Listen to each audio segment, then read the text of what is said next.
Hey guys, this is the Jeskidding podcast, and obviously I'm Jeskid. And sometimes I say things that are a little inappropriate, and I go, "I was just kidding." And other times I say things that are sort of thoughtful, and a light bulb goes off, and it goes "just kidding" or something like that. I'm here today with Wellington, Lora on the bottom. Yay, we're clapping for Wellington. Yay, I'm hitting my head. And with Ryan Nach up top. Ryan, yay, I'm hitting the microphone. I shouldn't be doing that. I'm going to damage it. And they are both musicians, composers, and producers, and businessmen as well in the music industry. And for a lot of different things you've heard of, things you've seen, things you didn't know that you saw, things you might see. Hello, Wellington. How are you today, my dude? Hello, Just Kid. Thank you so much for having me Of today. course, of course. And hello, Ryan. Look at his posing for this fucking camera. Hey, Ryan, how are you, man? Oh, I'm great, man. I got food in my belly and a roof over my head. The world is going to shit, but it's okay. There's progress being made all over the place. It is. So we don't know if it's good progress or bad progress. That's a film we got to tune into. It's a mixed bag. It's a mixed bag. It is a mixed bag. So Ryan, I know these guys originally from a bunch of meetups I used to go to for like web series and films, and that's how we originally met. And turns out these are the two nicest guys. So we've built a little network of nice gals, and we think we're trying to build it, where we just have people that we, do things for. They do things for us. It's just really all love. And Wellington, almost all the Jess Kid music that I use for my Jess Kid TV show things are from Wellington's brain. And through his, thank you, Wellington. Thank you so much. Amazing. So even the video I put out today has his music in it. And in the future, we'll be seeing some of Ryan's music as well, because he's amazing. These guys are super talented people. Their credits are like all these TV shows that are on the air currently. Tell us, what do you do, guys? Either one, jump in. What's something you've worked on? What's something you love working on? Tell me what your story is. We'll start with the guy on top, Mr. Ryan. Hi, I'm Ryan Nach. I produce and compose music for advertisements, television, film, mixed bag of stuff. You've heard of my work in some ads for Sony, Nissan, Prudential, in the final starting lineups of the NCAA Final Four championship game. Most recently, I'm proud of this song that we did for doctors, nurses, and EMS workers called "Saving Us." I was featured in People Magazine, ABC 2020, thanks to my partner in crime, Wellington Lora. And I work in the business of production music and love what I do. So a lot of people don't know. Thank you for having me. Of course, bro. A lot of people don't know that making music isn't just you make a thing and it's a hit song. That there's a billion different ways to make a living and entertain people and inform people, whether it's like forefront music or a little bit of background music or a little just stings for people all throughout the industry. And that's what these guys do, is they're creative for just about everything. All right, Wellington, tell us a little about yourself. And they're also obviously good. They have to be good salesmen too, and we'll talk about that a little bit too. It's part of it, right? They're way better salesmen than I am. I'd be like, I'm Jess, I make stuff. That'd be it. And you've got like a whole spiel, which is amazing. All right, Wellington, tell us about yourself. I think it's better than that. But so, my name is Wellington. I own the Qniverse Music Library and Agency. So I'm responsible for representing a large conglomerate of musicians and really great music all in one place that we pitch to TV, to film, to brands. I'm also a composer and compose music for TV, film, and brands.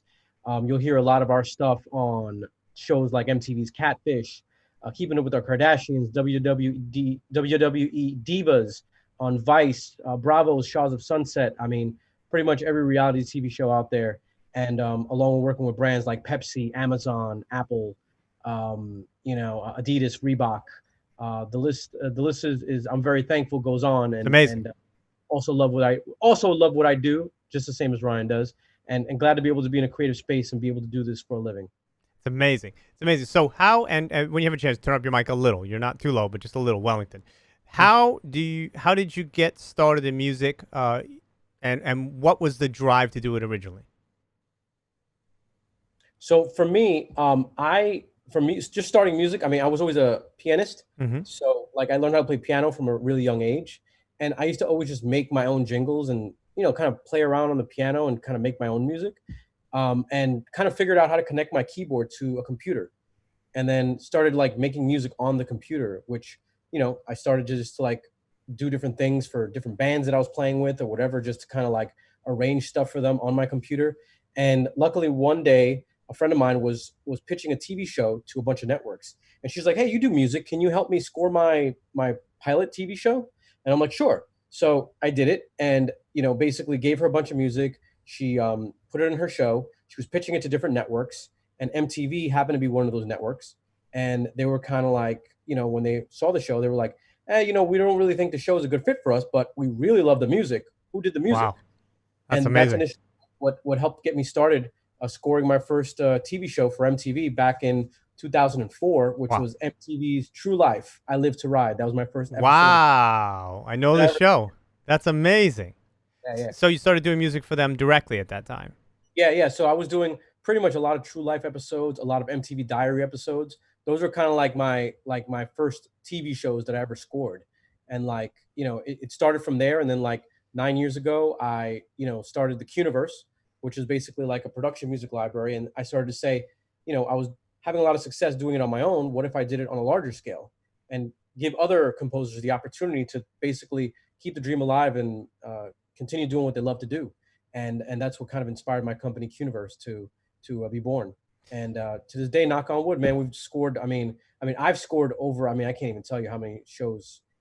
Literally thousands of TV shows that I've scored and episodes along with my company as well. So just Crazy. And Ryan, how about you? What was your start, and how'd you get here where you are now? Sure. A little bit of a different angle, but basically the same origination process. I had a friend who was rapping when we were in high school, Mike Antonides, and he said, "Hey, how do we make our own beats?" And I bought this cheap computer program, Acid DJ. It like was meant for I had like, it. I had it. I feel like everybody had it. I got it at Staples for like $15. $7. Yes! Yeah. First 10 beats. Oh my God, this shit is fire. I listened now. I'm like, oh my God, thank God nobody has heard this music. Now it's like you set it on fire. You're like, please get away from me. Yeah, exactly. It's fire. Anyway, so taught myself keyboard to sort of, give myself a little bit of music theory. And my father bought me a keyboard, to help me better create what the sounds that were in my head. Went to college and was pursuing accounting, but started a record label out of my dorm room and was producing for different hip hop acts at the time. We created this theme song for the school basketball team, Bucknell Bison men's basketball team that just so happened to, it played before every home game for 2 years when they just happened to be the best team in school history. So the song made its way onto ESPN when they upset Kansas in the NCAA tournament. And it was like a little feather in the cap, but really that was nothing to make a living from. I interned at Def Jam and marketing when Kanye had released Late Registration. I said, "Oh, this is cool, but I don't want to be, marketing person. I want to be making the stuff." Right, in the meantime, I was, all right, cool. Let me utilize this accounting degree that I actually went to school for. And I worked for Ernst & Young for a few years, auditing financial statements, did the whole corporate thing, wearing a suit. I didn't know that.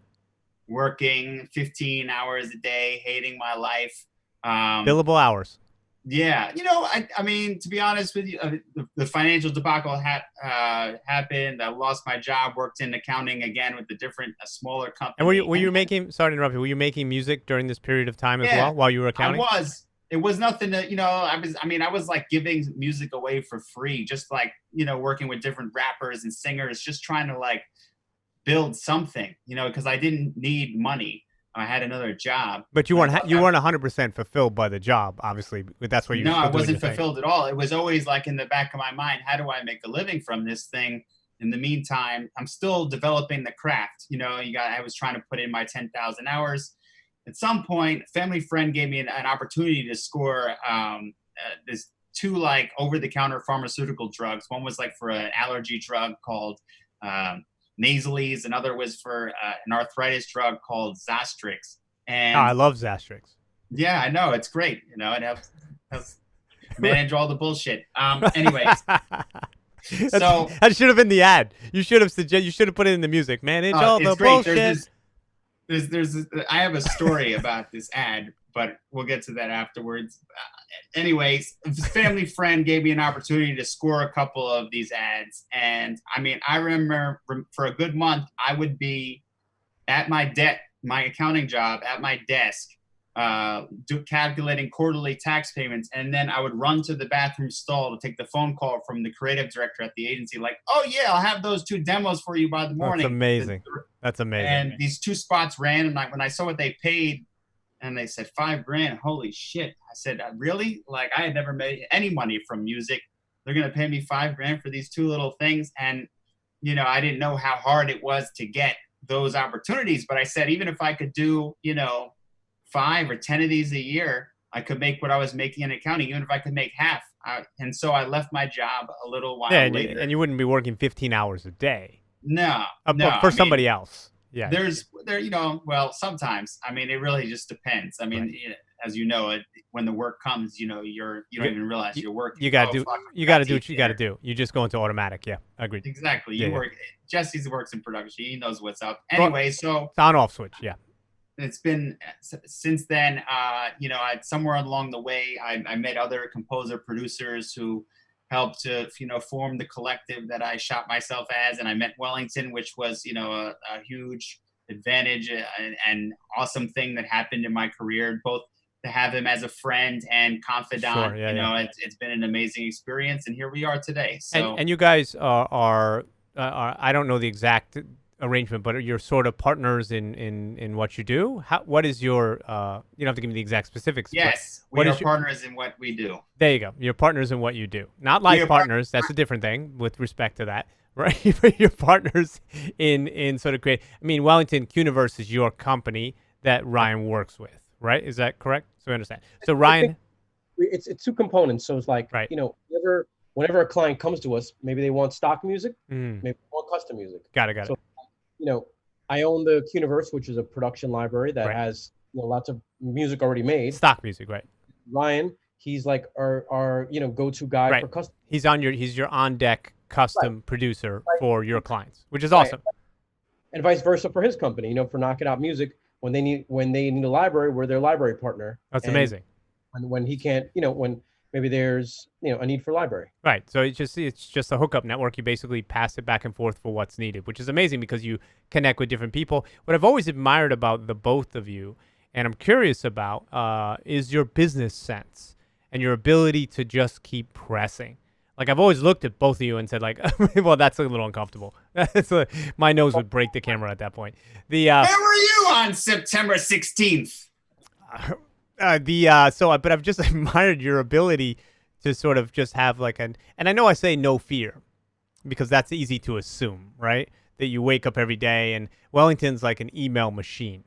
Like he'll do a machine. He will email. He has like a certain amount of time. What's your process? I know what it is, but what's your process for every day for emailing? I'll tell you, I come from a sales background, so I didn't know that, right? So that makes sense. I did sales for a pharmaceutical company for almost 10 years. Oh my God, I had no idea. Yeah. So were you selling that fucked up drug that homeboy up there produced the music for? No, you know what? It was funny. We were selling just contracts. We were GPO, so we were selling pharma contracts. So it's basically like you become a member of our organization, which is free. Right. You get a really good drug pricing. That's it. So it's like, wow. It's easy to sell. It's like, hey man, you want better pricing for your drugs? Just join us. It's free. But sometimes it's too good to be true, so people don't always know. Yeah. But yeah, I mean, that's what I did for 10 years almost. Wow. So it helped me a lot. So when it comes to emailing, calling, snail mail, whatever, it's just you allot a certain amount of the day basically to reach out to a certain amount of people, anything from 15 to 25 people a day at least, via email, LinkedIn, social media, phone, whatever you can however you can get a hold of somebody, What's really interesting about the two of you that I didn't know till right now, and it all makes sense, is that your backgrounds before and the things that you were doing before and alongside your music, obviously you've done music your whole lives, are the skills that are projecting you forward in your careers on the business side, right? So for me, I don't have that background. Like I come from the more technical, and I've managed people, I've led productions, I've led 10 teams of filmmakers. That I can do. I can lead and I can basically promote. But the idea of how to sell yourself in a very sort of like boom, boom, boom, boom way is not my background. It's not natural to me. I can do it for stints, and I look at people like you guys, and I'm like, this is amazing.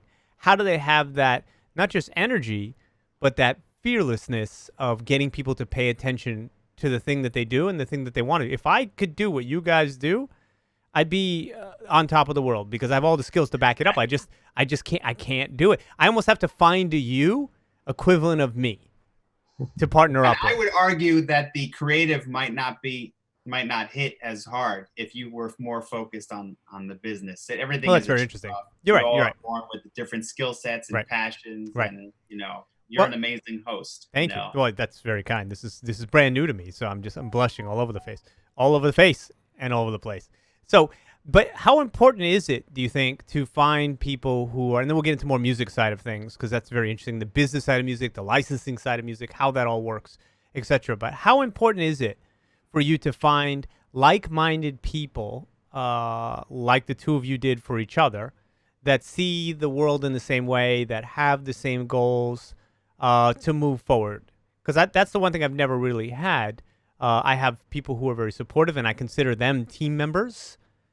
But you guys are official team members of each other. Like you have a agreement, kind of like even like a Rooster Teeth or one of these companies where they band together, and there's a certain amount of them, and they all bring different things to the table, and they're stronger together. How important is it to find those people to help you with what you do? Oh, I mean, it's just even having somebody to call up in the middle of the day and say, hey, let's sort through this issue, or can you listen to this track, or, how do we approach this event that's coming up, blah, blah, blah. I mean, some people have a friend, but, when you work for yourself, most people in your network are not going to be other entrepreneurs when you first start. You're going to have to build that network. And for the first couple of years of my career of being a solopreneur, I was trying to figure it out. Who the hell do I call? Who has the advice? Where do I go? And just putting myself out there out of survival. Right. I was always cut from, I would say, more than the accounting. Yes, the accounting comes in handy when I do my own tax returns. But more than that, I was always coming from a position of networking and how can I help and bring people together in a meaningful way that, 1 + 1 = 3, so to speak. Right. And I think that's where Wellington and I saw eye to eye when we met at, coincidentally, Wellington and I met at a different meetup that was not the one where the three of us met. It was for just like TV video people. Yeah, and it's like, it's like to Ryan's point, what he was saying, like we're both entrepreneurs. We started from nothing. Right. Like we're like, all right, this is what we want to do, and it's like, all right, well, how do we do it? And so I literally was like, all right, I have to meet more people that do what that I need to connect with more people that want to buy our stuff. Right. Where do I meet more people? I literally go, how do I meet more people? And I saw meetup.com, and I'm like, okay, I'm just going to literally go to every single meetup I can possibly go to, even ones that don't even pertain to me, because you never know who you're going to meet and who they're going to know. Right. Every week, it was just like literally 4 or 5 days a week going to all types of different meetups. It's crazy. Video, Photoshop. The stupidest meetups. Oh my God, the stupidest. It'd be like mom. That was the one you met me at, the stupidest meetup. Yeah. It was the stupidestmeetup.com. No, it was actually at a great event that my friend hosts. But please continue.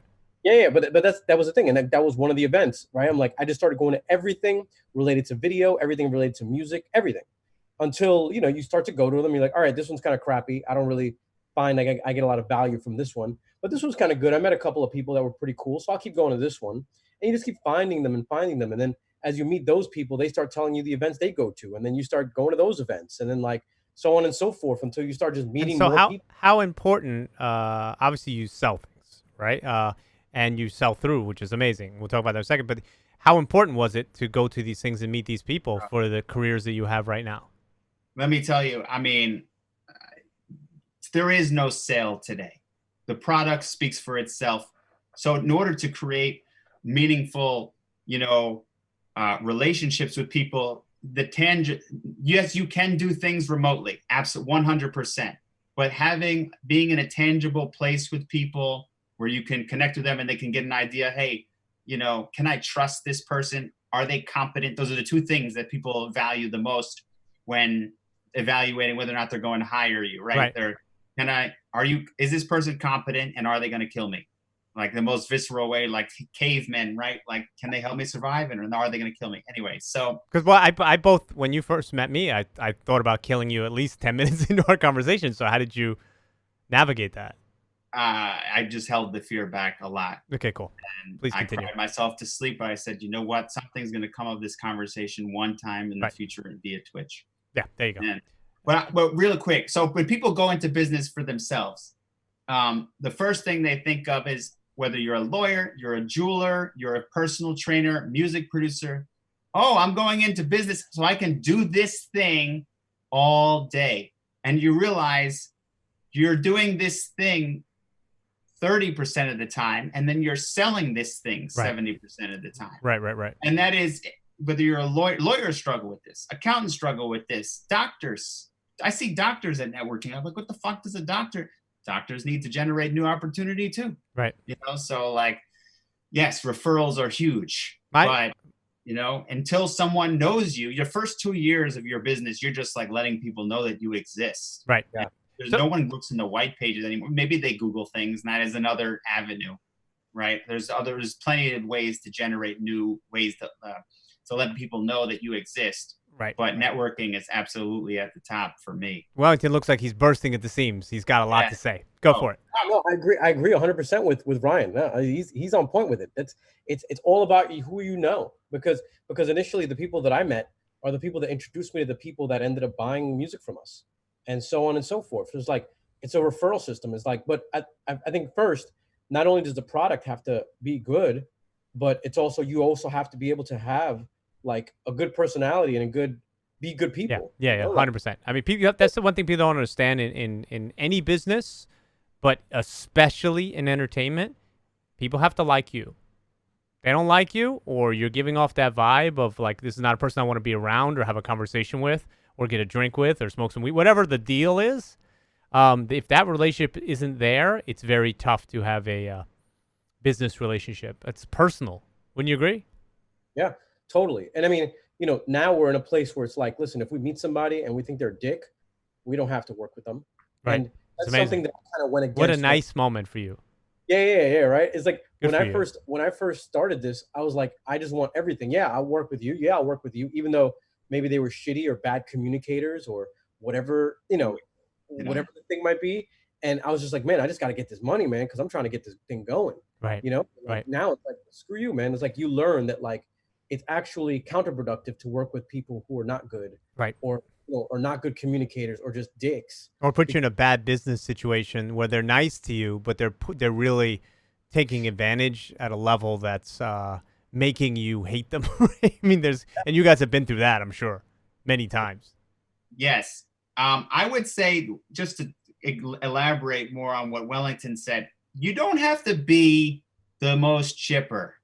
You don't need to be happy, peppy, nice guy, and good for the cameras. But you absolutely need to be a good communicator. And by good, I mean, if somebody has a pressing business question, people make decisions within, there's like a sales statistic. If you don't get back to somebody in the first 5 to 10 minutes, their percentage of likelihood to use you is like just reduces as time goes on. See, some people use that as the negotiating tactic, but if you haven't worked with this. So anyway, if people are responsive, I am like infinitely more likely to work with them, even if like they're not the most happy-go-lucky person. Interesting. For me, listening to you guys, I've gleaned so much over the years of our friendship from you, and I learned that I have these parts of my personality, that the things that you do, I have them in me, but they're so suppressed because the rebel who just wants to do what he fucking wants to do, the make or break guy, seems to always win. Like in my mental brain, he'll always come out and be like, no, I'm just going to shoot for the fucking moon. The negative from that, but there's a positive. So the negative from that is I don't cultivate the part of my personality that gets in front of people. Like when we met, I go through zones of that where I turn it on, and then I'm everywhere and I'm doing everything and everybody knows what I'm doing. And then I turn it back off to turn the other part of my brain on. So that negative is that I don't have that incremental move that you need to have in order to have those relationships grow slowly. The positive is the craft itself over the years has skyrocketed. You know, having done this for 25 years, whereas you hire me and I'll destroy anything I touch, anything. And I can say that with absolute confidence because I've done it over and over. If Wellington wants me to do a small video for him for just a small thing, okay, sure, absolutely, let's do it. And I promise you it'll be fucking awesome because my brain is so focused on it. But I hear you guys, and I'm always reminded, get out of your house. You send that email, touch base with that person. My technique has been more broadcast and then have stuff come back at me. And sometimes that does come to fruition because people say, oh, you got to see this fucking guy, you know? But sometimes I'm not present enough. And I really appreciate the fact that you guys are in the way of which, because I've been to networking meetups with these guys. Ryan has introduced people to me, which has been amazing. One of them I still laugh about. Just going to tell the story really quick, Ryan. He introduced me to a very wealthy man who was getting into, wanted to finance films. And I had a project at the time. And he invited me to this super exclusive club, like the richest, whitest place in the planet, basically. Right. And I go in and I knew it because they had like 70s shag rugs that were made out of like, you know, like some exotic alpaca that's extinct or something like that. And I go in and I'm like, one of these things is not like the other. I knew immediately because I've been in these circles. I grew up in New York City. And he was very nice. I liked him, you know. And he's like, what are you doing? I can't wait. I said, well, I got an idea that's going to take over the world.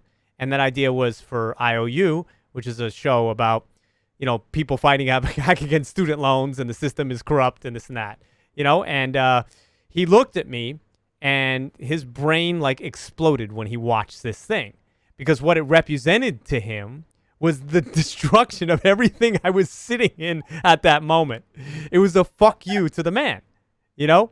And then the whole thing, Mr. Robot, whatever. We won't get into that. But the point is that moment, it wasn't quite the best fit. But it was great to meet him and great to have that experience of having that conversation.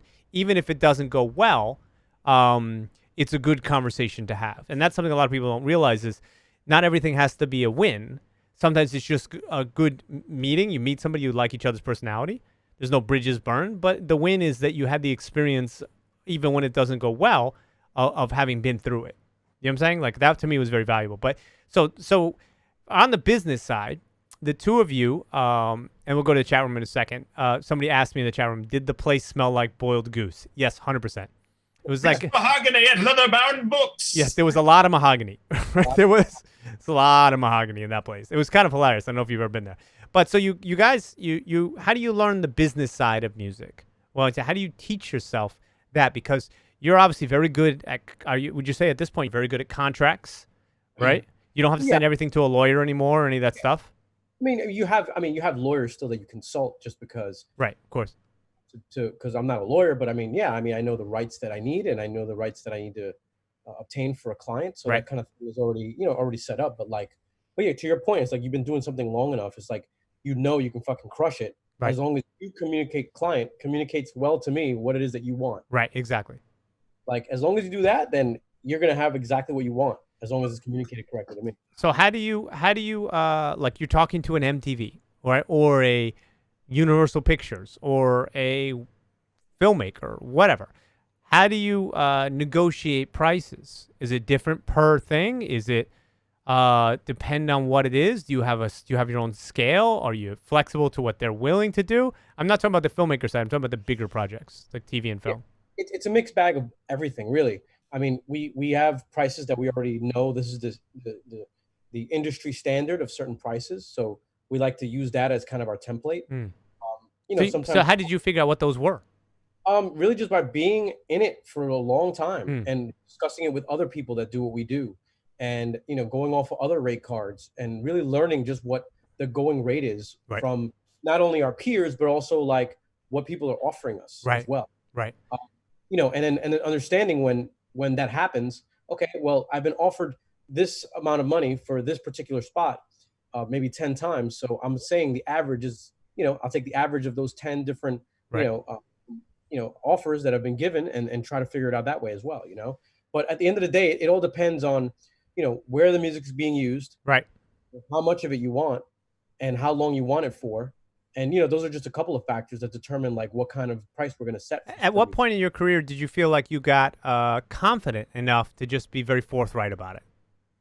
Were you nervous in the beginning when you were like presenting the pricing and all that? In the beginning, when you're starting, you just want business. Right. So people will lowball you, and you're just like, oh man, I'll just take it because Yeah.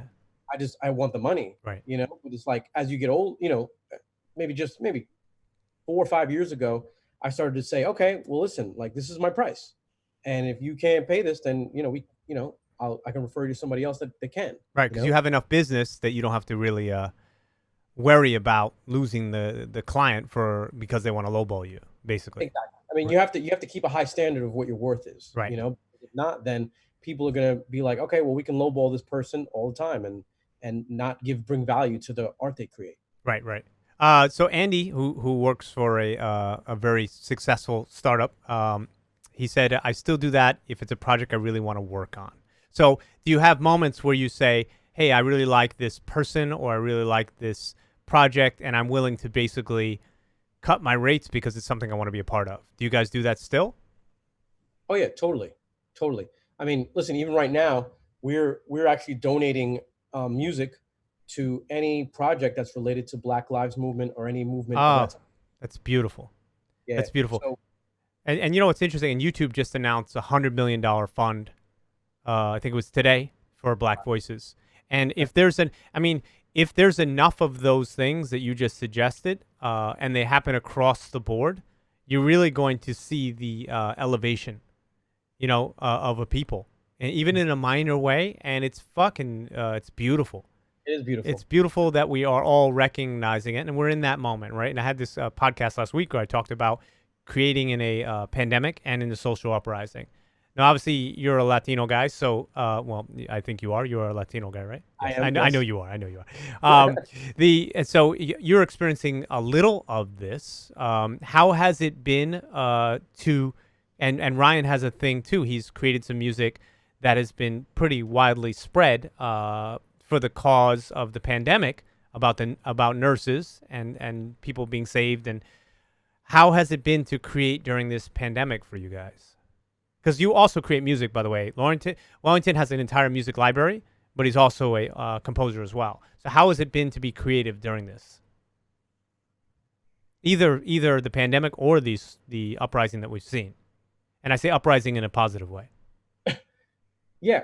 Ryan, you want to go or? Sure. I would say, the thing that got me into making music to begin with was making records. And when I say records, songs for people to consume, not necessarily production music or background music or scores. I got into the love of that later, and I absolutely loved the craft of that. But I've always in the background, I had been working with several artists, including, Kevin McCove, and most recently this other guy, John Thomas, who's fantastic. And, I got introduced to one of them. One of them I've been working for years. The other one, John, I had got introduced to him like the day before the national emergency declaration. And we had scheduled a session for the next day. And I said in my back of my mind, I'm like, all right, cool. I guess I'll just, sort of just waltz into this, whatever. And the national emergency declaration happened and we had to do a Zoom. And I was like, okay, this is the new normal. But maybe this is also an opportunity to pursue this, this thing that I had been putting to the side forever. Right. And so the three of us started making a ton of music. And, that just sparked, a creative process that was reminding me what got me into the craft and what got me into falling in love with the process of making music, because we get so caught up in trying to sell the thing, Yeah. especially Wellington and I. That's my biggest fear. we forget sometimes, why are we doing this? And look, there's days when, like I just don't want to do it. I have to sit down and write this music for an MTV show. Wellington, I'll give 10 tracks by tomorrow. And I'm like, ah. But once I start doing it, I'm good. But still, that is still a thing that is for somebody else that is like, it's in a format. But when you have open format, when you are setting the rules, I mean, I forgot how much fun that was. And one of the things that had come out of this awful pandemic was I was just feeling very emotional watching the news and seeing what these doctors and nurses were going through at the height of the pandemic in early April, seeing nurses they were getting COVID, some were dying, that's horrible. some Yeah. nurses were dying. Oh yeah. They're at the hospital. They don't know what they're bringing home to their wives and kids. So they got to sleep in separate rooms and just going through the worst health emergency of our fucking lifetime. Right. And I'm like, what can I do? Stay at home, stay at home, stay at home. This agency, stay at home, stay at home. I'm like, okay, cool. But that, as just my natural instinct is like, okay, how do I help? And that just didn't sit well with me. And it was like 3:00 in the morning, and this idea for a hook came to me. Thank you, doctor. Thank you, nurse. Put the chords down. I said, and whenever I start to do this process, I always say I'm going to spend 10 minutes, and it ends up being 3 hours. And then I go to sleep, and I say, oh, this is terrible. I send it to John, who sang the chorus, and he wrote his own lyrics to it. And when he re-sang what I came up with, I was like, oh my God, this is crazy. This is special. Kevin then came along, put some background vocals, and then we did a montage video where we asked friends and relatives to help us assemble this video with doctors and nurses at their respective hospitals. And we put it out, and this thing got shared like wildfire, and People magazine ran with it, and ABC 2020, thanks to somebody that Wellington knew, nurse.org, local TV, just the list goes on. And I've never really been a part of something like that. So especially when there's just shit else to do, because business is fucking slow. It was an amazing thing. And it was an awesome thing to do. Like, what better way to like, I don't know, honor these people who saved us than to just say thank you. And I'm pretty happy with how that turned out. That's beautiful. And did you find that when you were doing it, and then when you were seeing the result, like a part of you was activated from it? Like there's a deep part of you said, oh my God, this is why I'm here. This is why I'm doing what I do. Absolutely. If it was a part that I forgot existed, and, to have this kind of success 10 years into my career with something that was basically a pro bono thing, because we're giving away the money to hospitals. I was like, he gives away, like I was like a joke in the beginning. I said, John, before we put the song on, I said, look, he's going to give away the biggest song of his career. Watch this happen. And, it wasn't a joke. Still it inspired more work. Right. And, I would say that even right before that, Wellington and I, the last 2-3 years, we've known each other for like the better part of 7, but the last 2-3 years, he's always been getting on me about like, hey, think outside of the box. What is, anything is possible mentality. Right. Why don't we just try some shit, throw some shit at the wall? And that whether that's making videos that you brought up earlier, but the Celino and Barnes thing, or comedy videos, or, going after a client with something crazy, like singing them happy birthday, whatever it may be. We were sort of on that wave. So we were in a groove. Well, I think that you have to as an artist, right? I mean, you don't have to, but I think it's really helpful to just try shit and just see what happens. It's like a chemistry experiment, because sometimes your brain just needs that thing, but it's an uncomfortable space at the same time. Like I'm going through it right now. I'm just trying different things, and I have to accept that there's going to be some organic growth, and I have to sort of just have faith, which is a great word in the arts, right? You have to have faith that this will lead to something. And now it may not lead to it business-wise. It may be a creative something. It may be a relationship something. My friend had a quote many years ago, and I'm probably going to misquote him, so forgive me if you're out there. He says something like Browning in motion or something. It was some science quote. Some scientist who did something. I don't know. But it was like the idea of like it's the one ball that hits the other ball, and then you don't know where those balls, like how that kinetic energy goes. Like that thing just stays in motion, that energy. And you have to be willing to say, I'm just going to try something. Wellington calls me, not all the time, but enough to be like, hey, I got an idea for this. Hey, I got an idea for this. What do you think of this? And it's a very interesting moment because I know where he's coming from. It's not just a business thing. He's just doing like a creative, maybe a little business in his head, exploration of what could be. And I think when you don't do that, you really you limit yourself in the ability to just discover as you go. What do you think, Wellington? Yeah, no, I agree. Like, I think I think the best advice that I would have given myself, 9 years ago before I started my company is like, stop planning so much. Right. Start doing more. Right. No, it's a great advice. I love the thought. Yeah, it's like, because there's so many moments where we like hold ourselves back because we're waiting for that perfect moment. Well, once I get this, then I'll be able to launch it. Or once I get this, then I'll be able. But like, there's no perfect moment. It's like you just have to do it. And you're gonna fuck up on the way. So it's just like, might as well at least be in action of whatever it is that you want to do.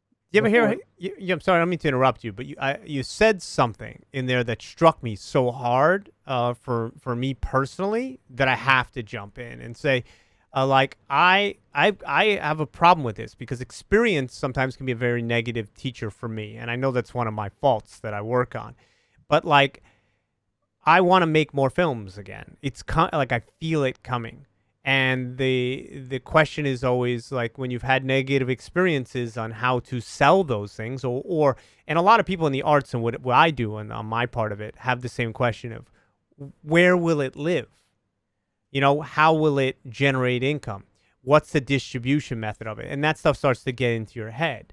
And because if you've had experiences where it didn't, you didn't find the proper home for something that was great, right? Or some other unfortunate thing happened. And we're talking these projects can take 1 year to 3 years, some of them, or even if but it's not a fast thing. So when you create something, it can't just be for the creation of it at a certain point in your career. So I get stuck sometimes when I say, oh, I want to make a film. And I don't do what you said is sometimes you just got to just do it and don't think about necessarily where it lives because the creation itself, you don't know what that can inspire in you and others. You don't know. And by not doing it, by restricting myself in this case, by not making that film, because I have enough people that respect me in this world, there's a lot, and I'm very proud of that because they've seen the work for many years. They see that I show up in a very major way. So I that moment is like, hey, don't think about where it's going to live. You don't have to have the answer. Think about how great it'll be, and maybe where it's going to live will generate itself along the way. Yeah. So that's that moment for me. Thank you for that. I would say, before you get a creative spark, there's like, we all live in self-doubt. Maybe you just watch something, maybe something comes to you when you're in the shower, but you're in some kind of disconnected space from where you normally create. Right. And that usually is why you all of a sudden came up with this whatever. For me, it was when I'm in my bed, or for me, when I'm walking down the street. Oh my God. Usually mine's when I'm in your closet. Sorry, go ahead.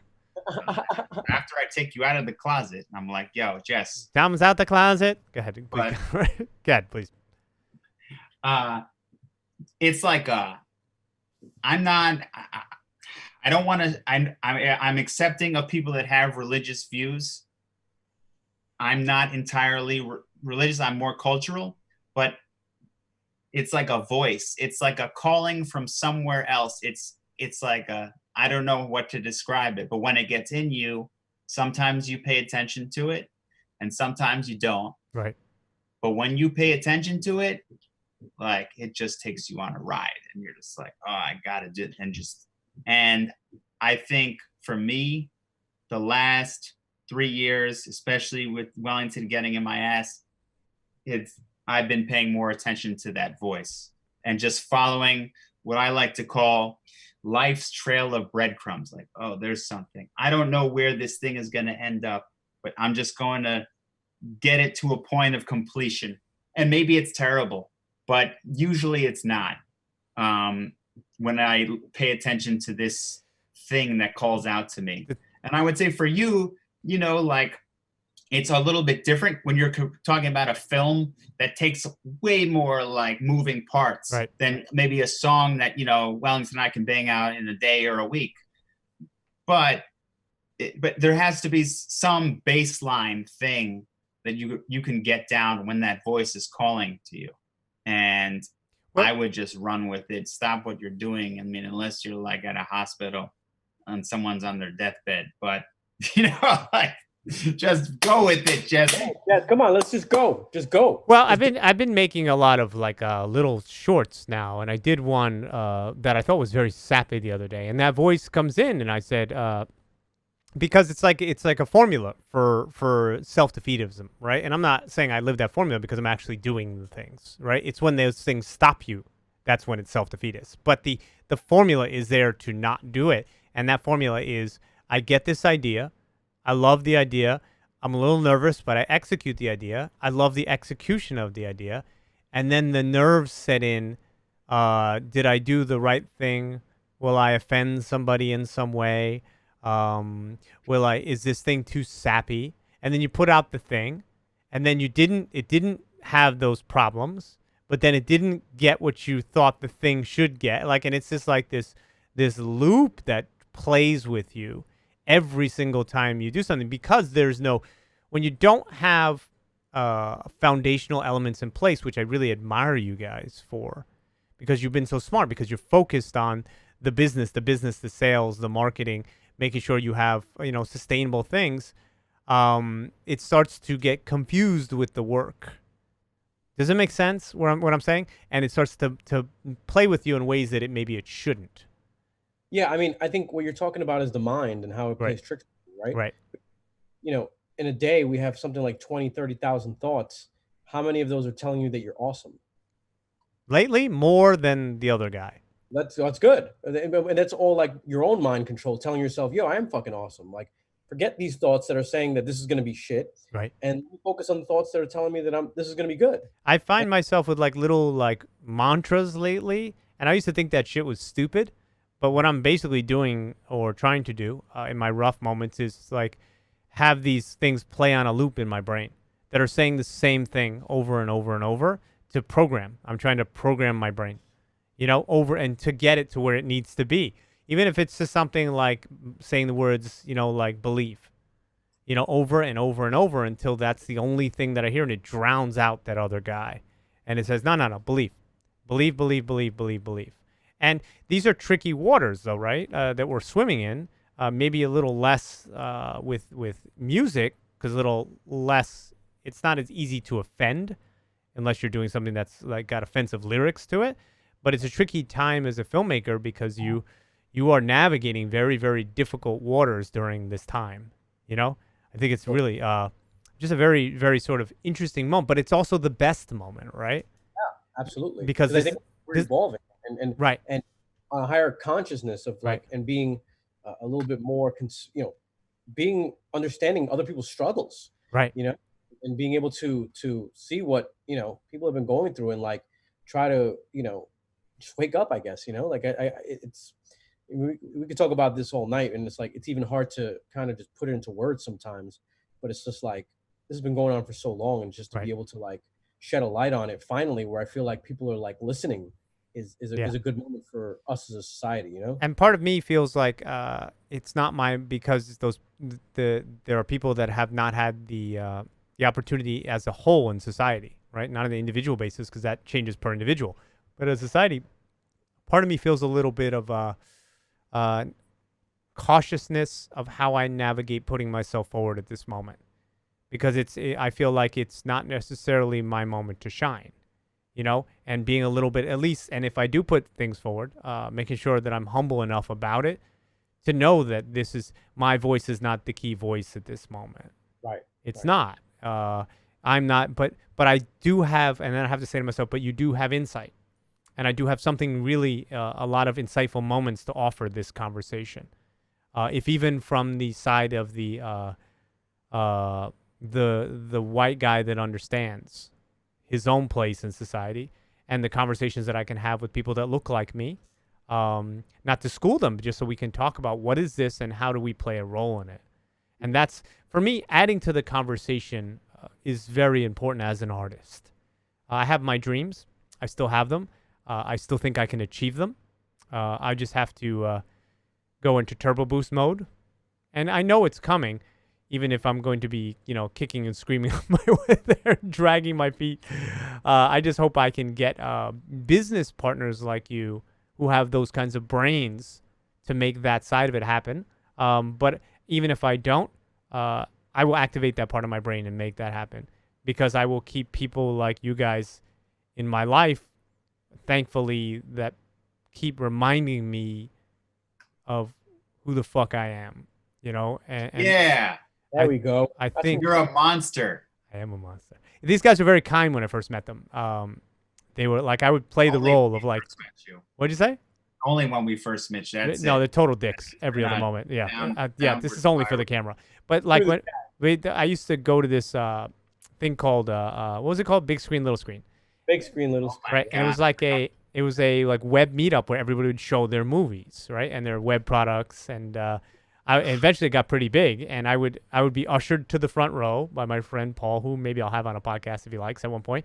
And Paul, because I was like the Siskel and Ebert rolled into one in the front row, because I had. So you were I think more like the Simon Cowell, if anything. A little bit, Yeah. but I was super nice. I was like the nice version of it. But I was very like, I could break down your project exactly how to improve it by the frame if I had to. Because I have 25 years of experience killing myself on this shit, and I've gotten really good at it.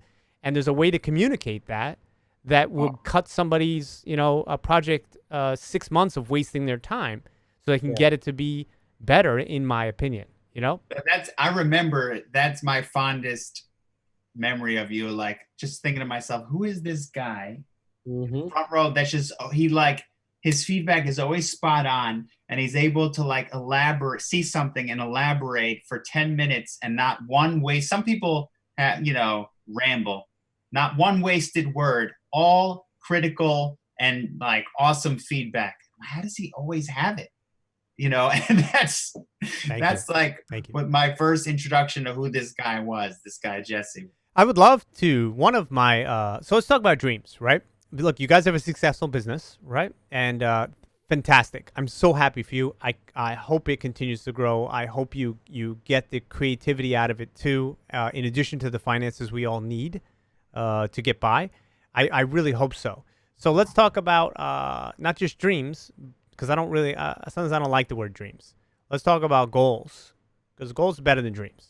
Goals is achievable, right? Dreams are ethereal, right? So let's talk about goals. For me, my goal is to still create projects, several things. I think to help with the projects that I can, help usher projects that are very high level.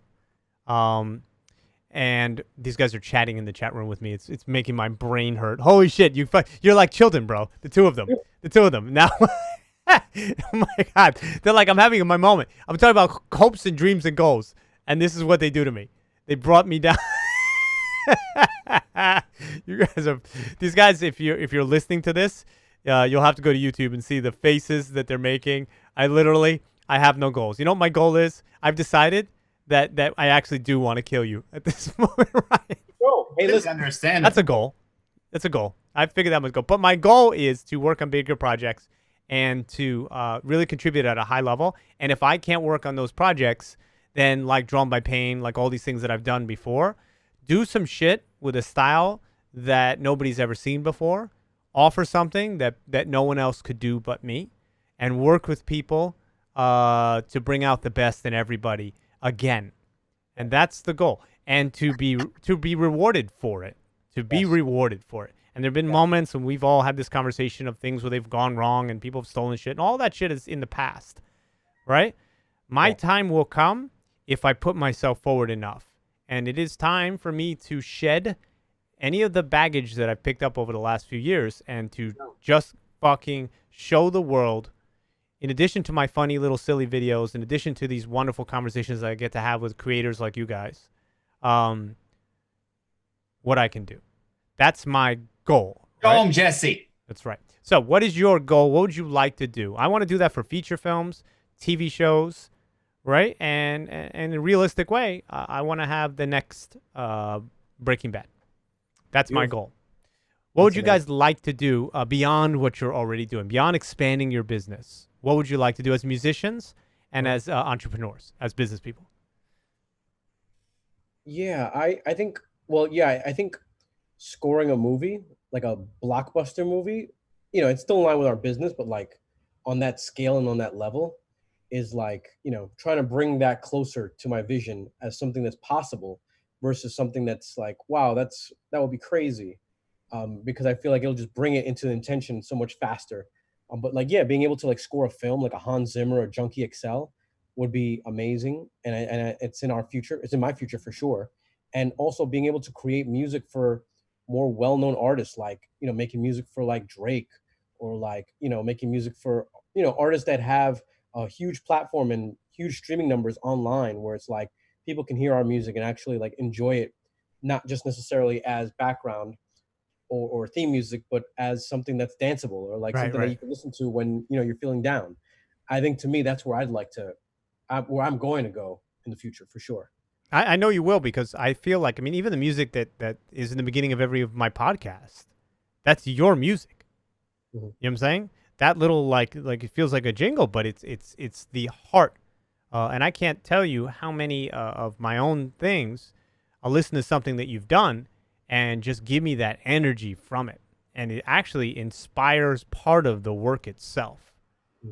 I have the idea. What you're saying is, yes, because he did the music for your show, that he's kind of a big deal. Is that what you're saying, Jesse? Bro, I'm just saying. That's what I'm saying. I'm just saying. Listen, I am well known. My mom, the guy in the corner over there. No. But you know, my stuff had the goal, right? That this has a much bigger platform, which it will one day. It's only going to grow from here. Well, I think in some ways it doesn't matter. In some ways it does. I mean, that's nice that it reaches that many people, but I do believe at the heart of it, doing something good is more important than the amount of people I reach. I'd love to have that platform when I reach those people from a financial perspective, from anything else. But in the end of the day, if life is about the journey, you know, and the key moments to life are that moment where I'm in the editing room and I discover that magic moment, and the music from you guys or somebody else, or that moment of acting from somebody, and it's like, holy shit, I just created magic. That's what I want over and over and over. I would love the platform to share that magic with people. I want the opportunity for people to say, hey, that guy's a guy who can create magic. And not just my magic, but the magic of all the people around me. That's kind of like even this thing on Twitch, even these streams, even these podcasts, right? There's a bit of magic in this.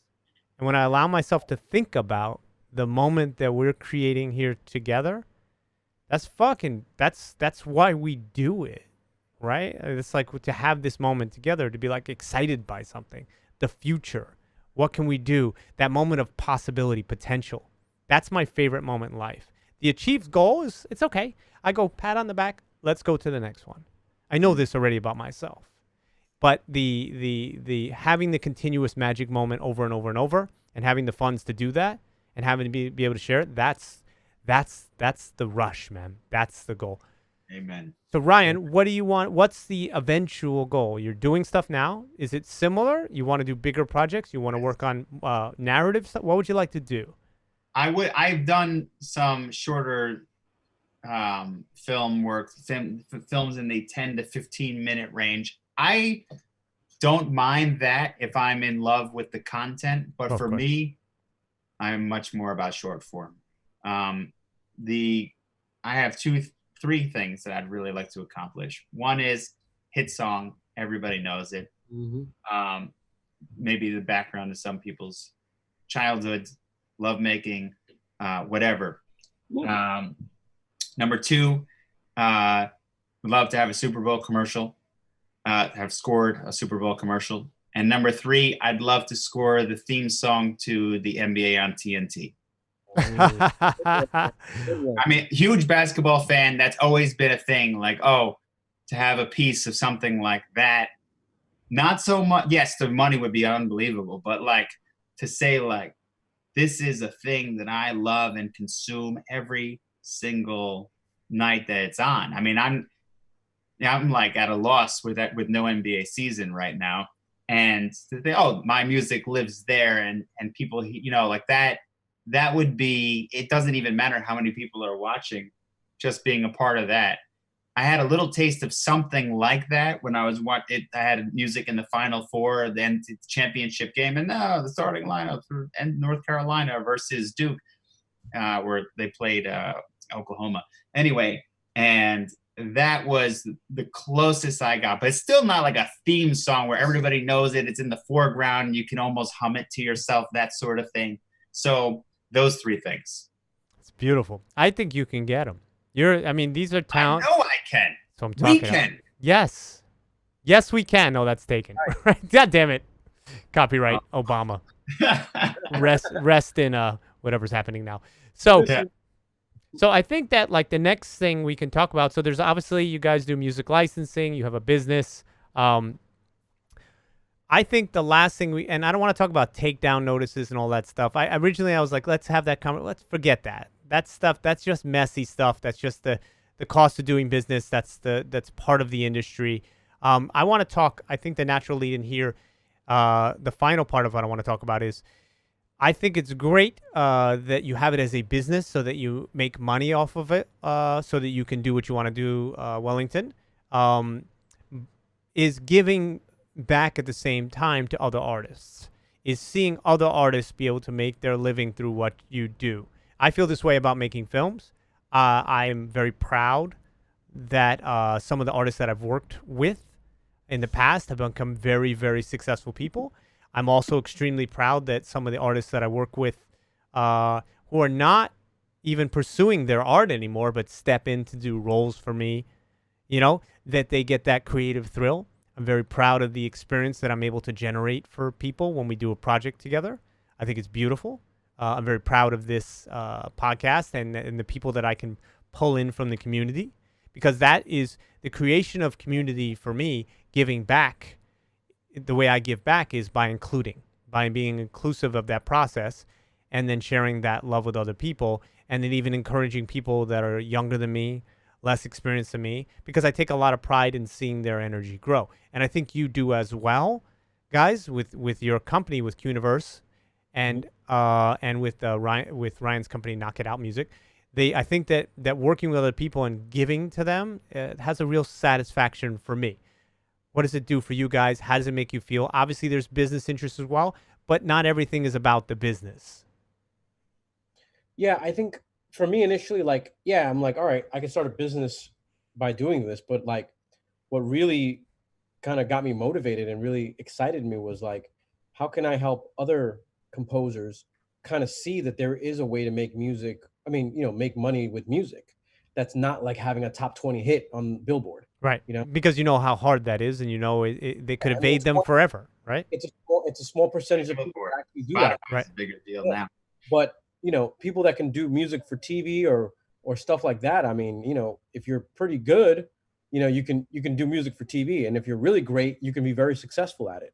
So it's like it just opens up more opportunities for people to be able to do what they love to do, and that to me is like, that's why it really like motivated me, is like, I get emails from composers like, hey man, I just got my song placed for the first time on this TV show. Thank you so much. And like, those are my favorite emails, because it's like, wow, I really feel like I made a difference in this guy's life. And that person now has money to pay their rent and to do things. So for the edification of the people who are listening or are just joining the chat, Wellington and Ryan work together, but as composers, as music people, and one of the businesses that Wellington runs is a music library where musicians give the rights to their music, and then Wellington helps place that music in TV shows and films and web content to get them paid, so that they can earn a living as well. Now, obviously, it is a business that he has to run. He has to do the sales, so he has to get some part of that, but the exchange of that allows people to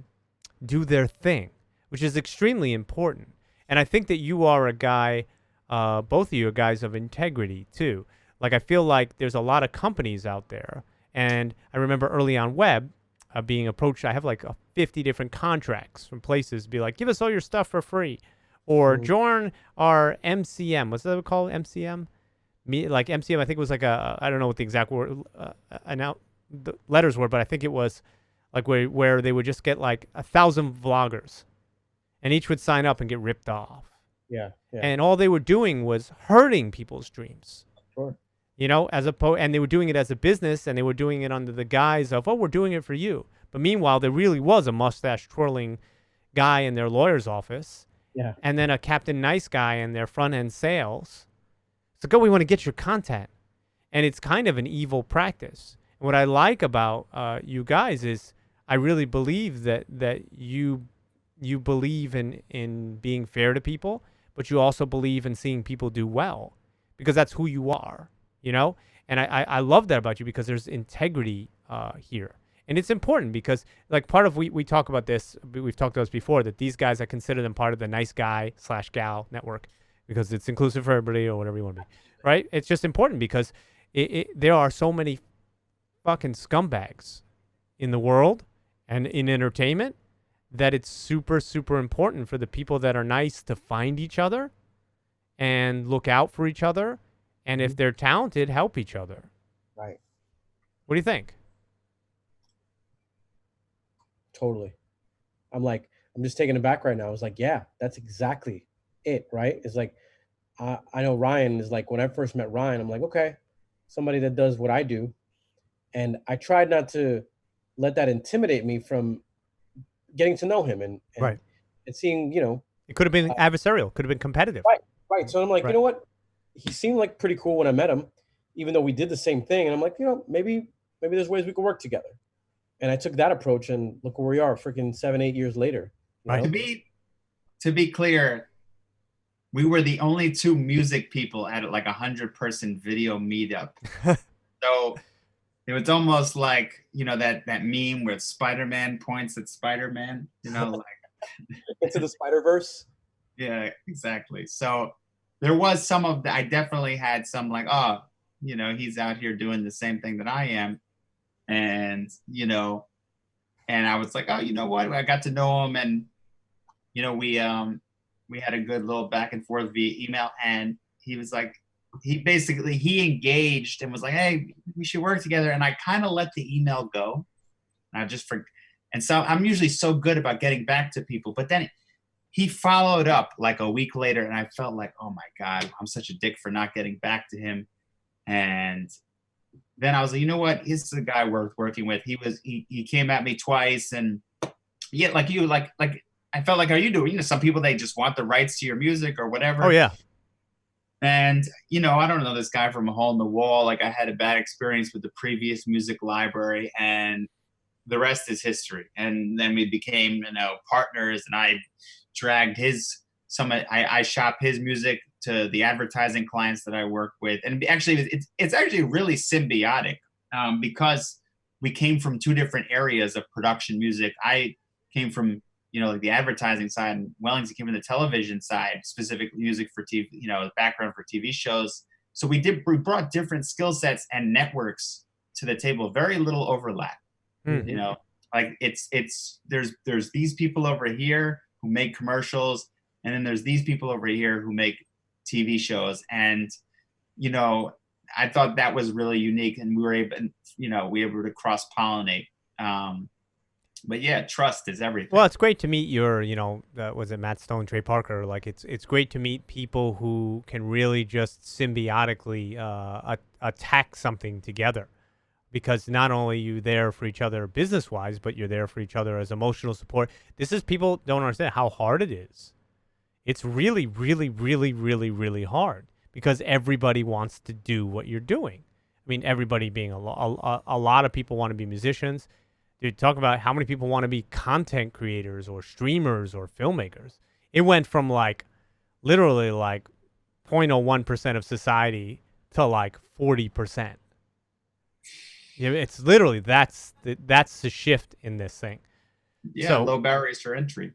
It's crazy. So let's give like a parting thought here as successful, but with some goals. Let's give a parting thought from this conversation. I love working with these guys. I'm so thankful for their friendship.